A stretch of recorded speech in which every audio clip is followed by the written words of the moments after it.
అందరికీ నమస్కారం. ముందుగా ఇక్కడికి వచ్చిన ప్రెస్ అండ్ మీడియా అందరికీ థ్యాంక్ యూ సో మచ్. మా సినిమాని ఆ ఫస్ట్ గ్లిమ్స్ సంవత్సరం క్రితం రిలీజ్ అయిన గ్లిమ్స్ అప్పటి నుంచి మీరు మా సినిమాని ఎంకరేజ్ చేస్తూనే ఉన్నారు. So thank you so much. ఇంకో వారంలో మా సినిమా మీ అందరి ముందు రాబోతుంది.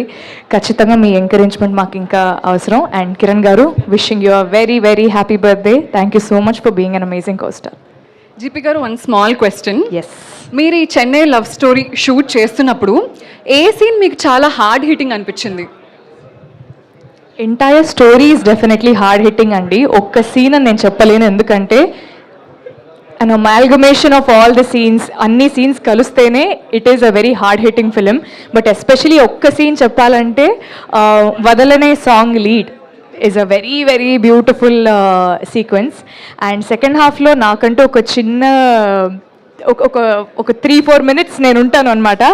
ఆ bit is very very haunting. అంటే అది ఇంకా నన్ను షూట్ చేసిన ఒక వారం 10 రోజులు ఆ షూటింగ్ ఎక్స్పీరియన్స్ నన్ను వదలలేదు. So that one, ya, we can expect. ఎందుకంటే మేము వదలనే చూసినప్పుడు మాకు హిట్ అయింది అనమాట. We don't know the back story, but still ఆ ఎమోషన్ కన్వే అయింది.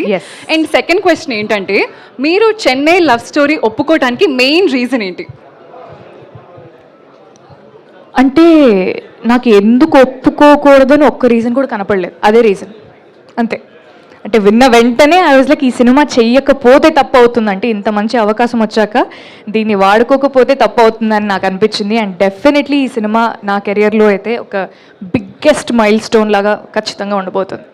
We all wishing you all the very best. Thank you so much. Thank you.